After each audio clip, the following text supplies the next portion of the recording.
years old, and they have been paired together since they were only a few months of age.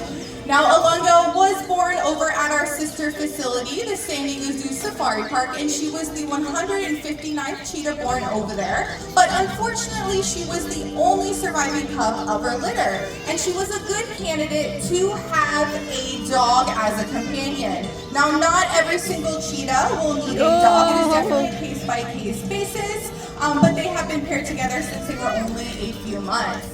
Now, Elvis acts as a surrogate sibling, so all of those social cues that she would learn from her litter mates, she learned from Elvis. So they learn how to play together, how to roughhouse. They're pretty much together 24/7, except during feeding time, because if you do not know Elvis, he is extremely food motivated. Now, before Elvis came to live with us here at the zoo, he was trained to be a guide dog with Guide Dogs of America, and we don't like to say he failed that program, but he did not pass that program.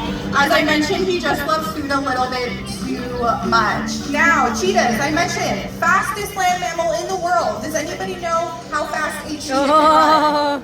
His cobalt Yell it dog out to is me. dog. 65? 67? Oh, that's so wrong. You just made me say that. No! All right, you are right. It's anywhere between 60 to 70 miles per hour. I probably just gave away my age. I really don't know what that means.